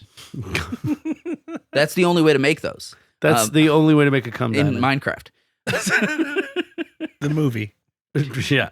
Yeah, there's The actually there's that documentary. scene- It's based there's that on real scene where life. Jack Yep. Black's just fucking yorking his hog right Yeah. into a big square hole in the center of the earth. Uh-huh. But anyway, so I So called my you've friend. seen the movie. I get it. Okay. I called my buddy because I had this idea. I asked him, "Hey, if we were on another planet, right, and the planet was, say, slightly smaller, would the effect of the gravity allow you to reach that apex? Like, were we just created on this godforsaken hellscape of a planet to ensure that we would struggle and everything was a nightmare? Is there an uncaring God that's forcing us to sit through these situations, or is this everywhere? Is this a whole thing?" And he explained, yes, there is an uncaring God watching over us, and he laughs. Right. He laughs like a child as we burn in the light of his magnifying glass. But also, it doesn't matter what the size of the planet is. If there's any gravity, if there's any gravity, the or correlation is atmosphere, going to be you're the fucked. same, Yeah. because the weight, the distribution, all of that is going to match according to. That's why it's a law of thermodynamics. Right. Okay. All this to be said, it's impossible. It's impossible to create this thing. Unless you are in zero atmosphere, zero. If you're in a vacuum, that's the only way that you can maintain that. Yeah, I mean, like, a common example of perpetual motion machines that will eventually also die are like devices powered by ocean currents whose energy is ultimately derived from the sun, which will eventually explode. So, Wait, like, what? Nice. yeah, so like there's a proposed generator. Well, this was proposed some years ago. They want to build a bridge in the Bering Strait, Mm-hmm. right, between Russia and Alaska. Maybe after they cool down a little bit. But the proposed generators attached to those that would power all the lights and everything on the bridge would go around the pylons, right? And they would rise and fall with the ocean currents. Well, that would be technically a perpetual motion machine, but it could never be truly a perpetual motion machine because eventually the sun will explode. We'll all die. Sure, I guess in the grand scheme of things, yes, it cannot go on in perpetuity because at some point the universe will cease to exist. But yeah, I was going to say it can be a perpetual motion. It's not a perpetual motion machine though, Well, it would because there's a constant input of energy. Yes. It's not one source and then it just goes forever. what it is really There's what a it is constant really rising it really is like a combine harvester more than anything, Right. like harvesting the energy from things. Yeah, it's just It's the same deal as solar panels. It's like the solar panels aren't always working, but they are constantly harvesting. gotcha. Right? Okay, so in 2016, new states of matter called time crystals were discovered. Sure, they were This is true. time crystals. Time crystals, in which, on a microscopic scale, This is a fucking episode of Doctor Who. I don't no, give a this is shit real what you say. science. This is real shit. Fuck off. The time crystals. Yes, bring me the time child. Harvest the time crystals before the portal locks. The time crystals are discovered in 2016, which on a microscopic scale, the component atoms are in continual repetitive motion, thus satisfying the literal definition of perpetual motion. However, these do not constitute perpetual motion machines in the traditional sense or violate thermodynamic laws because they are in their quantum ground state, so no energy can be extracted from them. They exhibit motion without energy. So there is the possibility of things moving continuously, but you have to remove all energy from them completely, so they never give nor take. I hate it. So it was really what it is a useless fucking artifact of nothingness. It's like, great, cool. Fuck. What Thanks. does that do for me? You know what I just invented? Fuck all. I just invented bitch orbs. I just found them. They're founded. They don't do anything. Bitch orbs, those are what that lady had that kept burning. Big fat bitch orbs. We here at Delete Everything. Chunky, greasy. Do not endorse calling women bitches unless it's funny.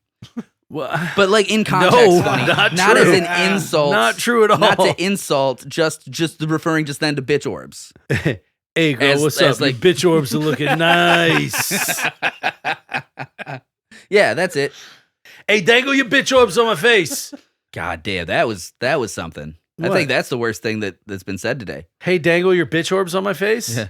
It's worse than 30 minutes of you. It's about fat tits. Talking about greasy fat tits. Really? You're just trying to fucking project, dude. I think you feel bad about what you said. I mean, I'm gonna not even go back there. Okay. You know what? In the fantasy where I said, "Hey, dangle your bitch orbs on my face," I had already charmingly spoken to this woman, and she was already back at my place and naked, and we were getting ready to, Why? Because women are just sex objects for you? no, So okay, but they do like having sex. in 1812, And then she was going to dangle her bitch orbs on my face I'll dangle my bitch orbs on your upon face. my request. I got a couple of bitch orbs for you. My balls. Start dangling. Start dangling. Okay. Those little bitch orbs over there you got. Hey, take out your bitch orbs and start dangling them. Look how mad he gets. In 1812, a man named Charles Redheffer and his machine. Red heifer? Charles Redheffer, yes. Hey, I'm Charlie Red Heifer. He became well known in These are my Philadelphia. machines. He became well known in Philadelphia in 1812. Charles Redheffer was an American inventor who claimed to have invented a perpetual motion machine. He claimed to have invented a perpetual motion machine and exhibited it. Exhibited it. Pimp my ride. Exhibited it in a house near the Schuylkill River in the outskirts of Philadelphia. The what? Schuylkill? Schuylkill? S-C-H-U. Schuylkill. Is that the Schuylkill River? Hey, Schuylkills. He exhibited the machine in a house near the Schuylkill River in the outskirts of the city. He charged an admission fee of $5. Some sources claim $1, but I digress. $5 for men to view it, depending on the source. Women were admitted free or at a charge of $1 because they're not like sexist. people. The machine caused a sensation, and Redheffer lobbied for funds to build a larger He was version. trying to get laid. He's like, you guys, you pay me Shucky $5. The double, get the two-backed heifer. Heifer with I'm two. Jimmy Red Heifer. Charlie Red Heifer. What was it? Charlie. Chucky. On January- Chucky Red Heifer. Chucky Red Heifer. On January 21st, 1813, 8 city commissioners visited Redheffer to inspect. Seahefs. On January 21st, 1813, 8 city commissioners visited Redheffer to inspect the machine. They had to do so through a barred window, as Redheffer was concerned anyone going near the machine might damage it, because he's a fucking fraud. One Yeah, of the inspectors, for sure. Nathan Sellers, was accompanied by his son Coleman, who noticed something odd about the gears. The machine itself was said to be powering a separate device through a series of Coleman gears was and like, weights. hey, look, this is all bullshit. Yeah, Coleman. Look at Coleman, those gears. Bullshit. Coleman noticed that the cogs were worn on the wrong side and suggested that the device was in fact powering the machine that it was said to have been powering. Yeah. Wow. Yeah, so he's like, hold on a second. The way those gears are They're supposed to spin they're this supposed to go way the other if they're way, going you this way. fucking Yeah. lion sack But of they're shit. spinning this way because they've got a power source from Fucking elsewhere. heifer. So the Oh, elder are we playing Sellers was footsies? convinced the machine was a hoax. To validate his suspicions, he hired a local engineer named Isaiah Lukens to build a similar machine using a hidden clockwork motor as a power source. They then arranged a demonstration of the machine to Redheffer, who was immediately convinced it was real and offered to buy it. Oh my god. Meanwhile, Redheffer's So not only was he a fraud, he's a fucking dumbass. yeah, exactly. Meanwhile, Redheffer's machine appeared in the Philadelphia Gazette. Civil engineer Whoa, you did it! I've been fucking fraud. I've been huckstering all these fucking people this whole time. Can I buy that thing? Chucky, my guy. Civil engineer Charles Gobert offered to bet sums of money ranging from Yes. $6,000 to $10,000 that the machine was genuine and that Redheffer had discovered perpetual motion. His ruse was revealed after all this stuff with the No. sellers. Not the ruse. Red Heifer immediately departed for New York City, where he was still unknown. He changed his machine somewhat so that it could not be detected as easily, and he exhibited it as he had done in Philadelphia in New York. When That's Jimmy Red Heifer. so he was exhibiting this shit in New York Jimmy Orange Heifer. when a mechanical engineer named Robert Fulton went to see the machine. Yeah, anyone know who Robert Fulton is? No. Wait, no, I do. Robert Fulton. What I the fuck believe is you. Robert Fulton? I know that name. So Robert Fulton, born in 1765, died 1815, was an American engineer and inventor who's widely credited with developing the world's first commercially successful steamboat. Oh, motherfucker, yes. Yeah, it's the first steamboat that traveled on the Hudson River with That's passengers. fine. from I New York just to grew up Albany. on the fucking Mississippi River. No big deal.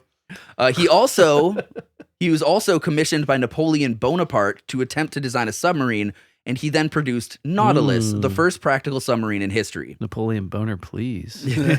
Fulton is also credited with inventing some of the world's earliest naval torpedoes for use by the Royal Navy. So it is fair to say that this is a fairly intelligent character. He invented the fucking submarine. Seems like a pretty smart guy. And the torpedo and the steamboat. So when he came to see Mr. Red Heifer's little spinny device, He was like, you are full of shit, my guy.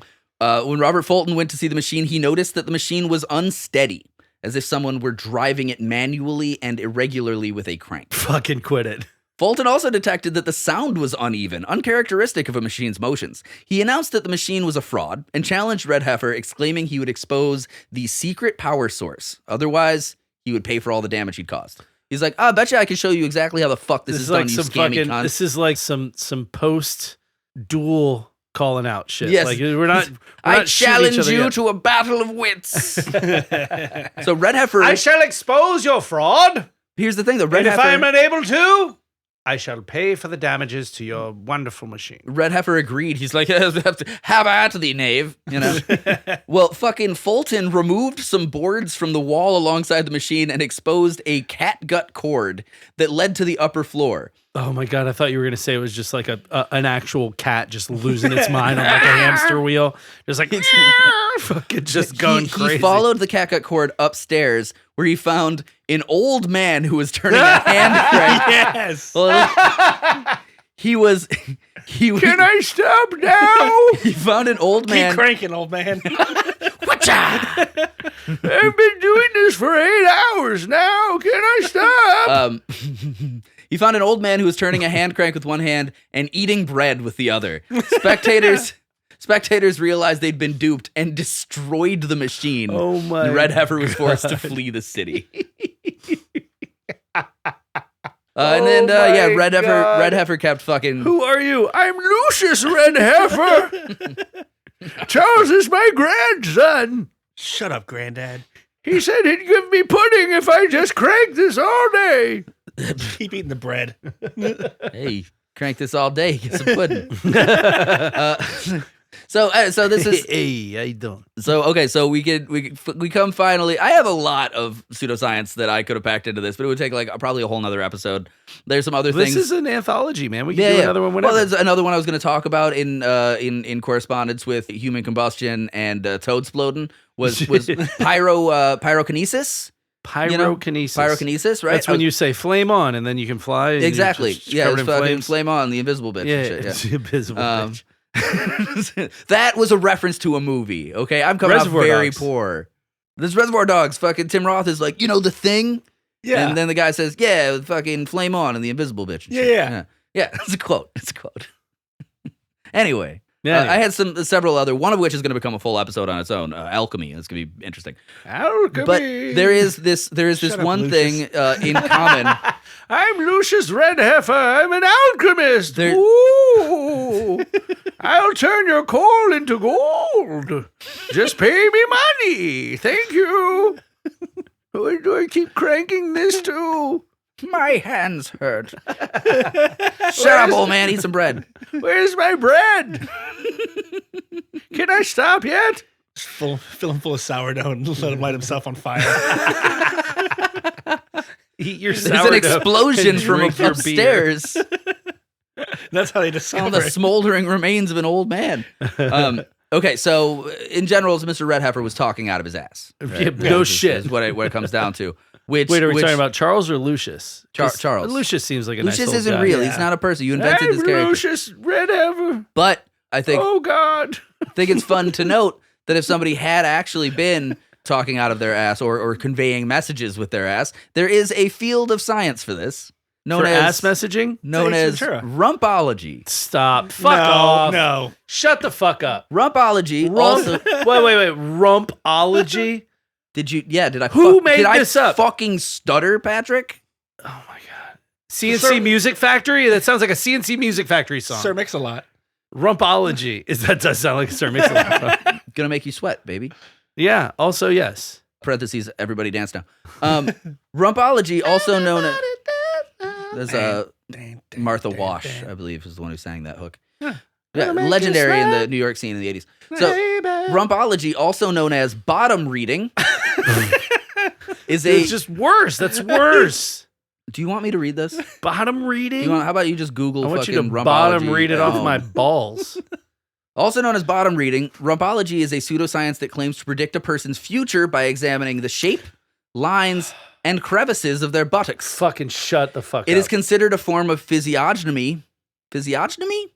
I don't know that term. I've never heard that. Physiognomy. Pseudoscience to the fucking core. Similar to palm reading, but applied to the buttocks. Ass reading. You're talking about setting up a booth outside of the fucking like bohemian fucking clothing store advertising ass readings. Derived from the English rump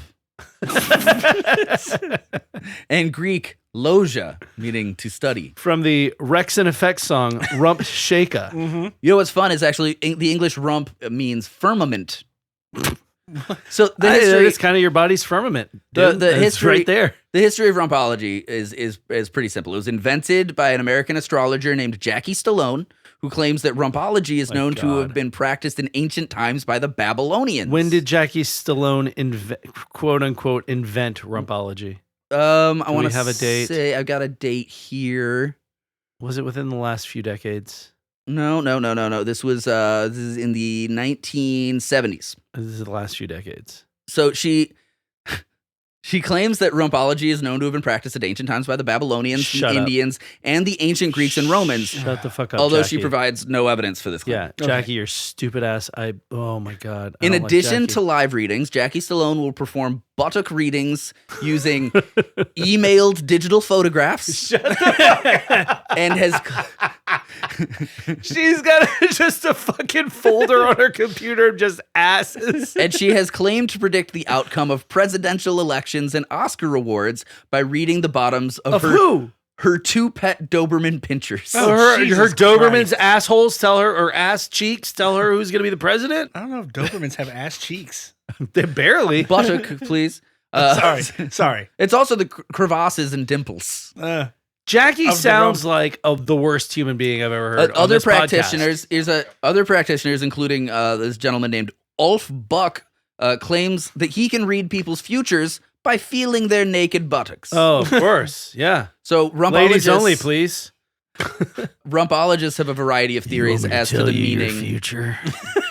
You want to know your future? Come on. Take out your ass. Okay, what are you going to do, though? Take out your ass, baby. Stepped on the gas I'm gonna and feel it. took out his ass. I'm going to feel your ass. I'm going to tell you what's coming. Are you doing Jackie Stallone or Ulf Buck right now? I'm off buck. And if you show me your ass, ladies. I would have figured he'd be like ladies Nordic. only, please. My name is Ulf. I feel your buttocks. Ladies only, please. So rumpologists, tell you what will happen. rumpologists have Something is going to happen to your buttocks. Rumpologists have a variety of theories as to the meaning of different posterior characteristics. According to Jackie Stallone, the left and right buttocks reveal a person's past and future, respectively. She also commented, Like one cheek's the the left past, is the your other cheek's the past, your future? right is the future. You're left okay. to right, just like a book, man. Just like a book, you go left to right. Let me read your twerk. She's also commented that the crack of your behind corresponds to the division of the two hemispheres of the brain. What? Her rump report, she Oh says, my God. can tell you whether you're going ass backwards into that little closet called the left brain, or are going forward with the right brain. What? According to blind German clairvoyant and rumpologist Ulf Beck. Oh, he's a clairvoyant too. And blind. I have And to he's feel German? your ass. I can't just look at the pictures. I have to feel it. I'm sorry. Yeah, I'm very sorry. I can't. I'm unable to see your buttocks, so you must take your pants off According to blind German clairvoyant and and let me rumpologist. feel your buttocks. According to blind German clairvoyant and rumpologist Ulf Beck, an apple-shaped muscular bottom indicates someone who is charismatic, dynamic, very confident, and often creative. Oh yeah, I could tell when you walked in that you would have an apple-shaped buttocks. I could tell just from your energy. A You pear-shaped seem so charismatic. I knew. I was like, he's got an apple-shaped buttocks. A pear-shaped bottom suggests someone very steadfast, patient, and down to earth. The British rumpologist Sam Amos. Oh, you were so Sam down to Anus. earth. Sam Amos. You were so down to earth when you came in. I knew you had a pear-shaped buttocks. The British rumpologist Sam Amos also uses shape to diagnose personality and claims that a round bottom indicates the person is open. Jesus Christ. Indicates the person is open, happy, and optimistic in life. However, a flat bottom suggests that the person is rather vain and is negative and sad. It's me. Rumpology can be performed either by sight. You're vain and negative and sad. He had a fucking flat ass ex-girlfriend. And that's the only thing that I can explain. Rumpology can be performed either by sight, touch, or using buttock prints. We've spoken already. What of is this? Ulf Buck, Sam Amos as proponents of the activity. Another famed proponent of buttock reading, Janine Putthole? inventor Jackie Stallone's son, Sylvester. Stop. He's an advocate of rumpology. She has a son named Sylvester? Yeah, her son, actor Sylvester Stallone. No. Yep. That's not real. That's not fucking real. that is You're making 100. a joke. That's real. That's not a joke. Jackie Stallone's son. Is the mother of Sylvester Stallone. Is famed- Rocky famed actor. Balboa. Yep. hmm And he believes in rumpology? Yes, he does. He's an advocate. He's an advocate for An the science. advocate for rumpology. Yeah. Hey, yo, let me tell you about butts. Okay, you can learn a lot about butts if you just feel them. You know, I'll be out there driving $1 million machinery, driving tanks. I come back here. I can't even get a job feeling asses. Was that from Over the Top? No, that is First Blood. Oh my There's butt god. all over me. There's butt all over me. That's a deep cut, but that's First Blood's a good movie. I can't fucking, my brain's still trying to wrap around the fact that I just made fun of rumpology, which I should forever. Mhm. And that Sylvester Stallone is somehow tied into this. I mean, when you're a young, charismatic Hollywood star, you know, you just want to feel some ass. Is that why his mom made it up? No, she Yes. probably is just weird and likes feeling asses. And then he was like, hey, this is a pretty good racket. Hey, my mom feels up asses. I think It's not weird. Once I get into Hollywood, I should probably feel some asses. I can tell you something about your future. No, I don't find it sexual. My mom feels my ass all the time. It's just about future stuff, okay? I like to imagine him doing like the whole cast of the Expendables. Hey, she predicted. Jason Statham, get over here. I gotta know who I'm working with. Terry Crews, your turn. Okay. Was that Terry Crews? Terry Crews. Hey, you got a good future ahead of you, Terry I Crews. I tell you, my mom, you know, she predicted my Oscar win for writing Rocky. By feeling my She ass. felt my ass and she was like, yeah, you got a good future. If I could tell you so much time my mom feels my ass just to tell me what's going I on. credit so much of my success to my mom feeling my ass. Anyway, guys, this has been, I think, a remarkable episode of Delete I Everything. with didn't our- know if I should take the first Rocky movie until my mom felt my ass. Rocky is actually a description of his ass. Yes. Because he works out so The whole hard. thing, yeah. Yep. Yeah. The she Rock. felt my ass before and after working out for that movie. Dwight Mosby, Yes. thank you so much for being on the show tonight. Great to be here. Do you have anything you want to plug? Is there anything you like that you're enthusiastic about that you want to say, hey, people, get out there and do this thing? No, don't do anything. Okay. Just sit on your ass or wherever you are and listen to this. You know what? Don't sit on your But ass. don't stand smoke. up and let someone feel There your we ass go. and tell you your If you're going to future. sit on There your we go. ass, don't take sleeping pills and smoke. Yes. All right. Well, thank you guys for tuning in to Delete Everything. My name is Riley Bowen. I have been your host. This is my guest host, Patrick Wall. I'm your guest host? Yeah, please remember to rate, review, and subscribe wherever your You never do it right. podcasts are sold. So bad. I was getting there. I was close that time. Thank you guys. If you like this episode, Co-host. Fuck. yeah, guest host. You call me a guest host. Sorry. Eat my ass. Feel my ass. Tell me my future. Explode my toad. Explode my toad. Feel my ass. Tell me my future.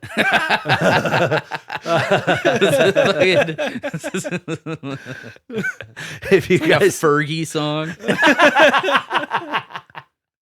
explode my toad, feel my ass, tell me my future.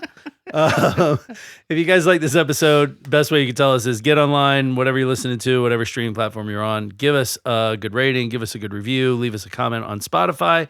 If that's not enough for you guys, join us on Patreon, patreon.com/deleteeverythingpodcast. That is where you will find extra bonus episodes every week. Dwight does it. Dwight, Yeah, what do you think about it? it's funny. I Funny things happen. It makes me laugh. I say that it's a much more unhinged version of our main episodes. Oh yeah. Yeah, I can't even You remember have- what we were talking about. I know the first one I was so fucking jacked on espresso. Oh, This was boy. a long day, so I decided to just fucking Oh, just boy. chug like a massive cup Yeah, of that espresso. first Patreon That we was wild. recorded today was. You gotta get your sillies out. You shake your sillies out.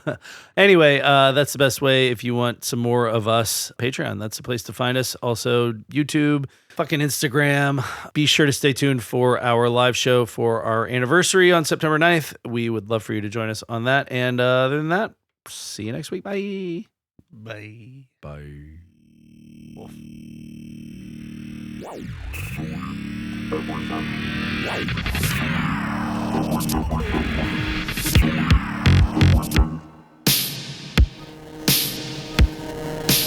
Oh, my name's Spaghetti.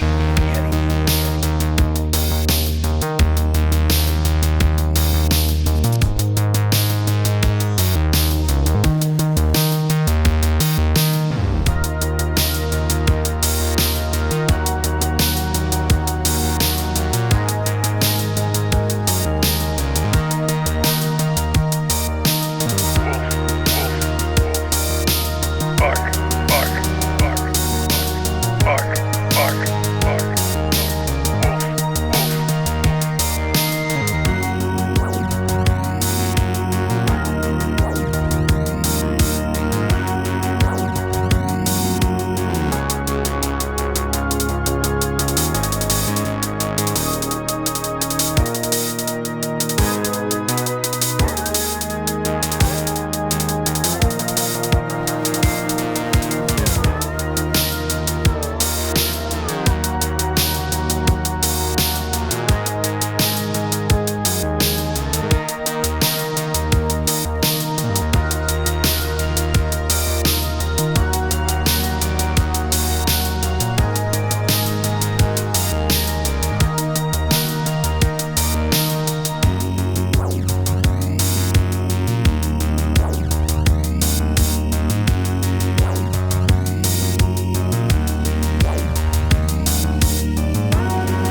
Stop thinking about your grandmother's fat titties.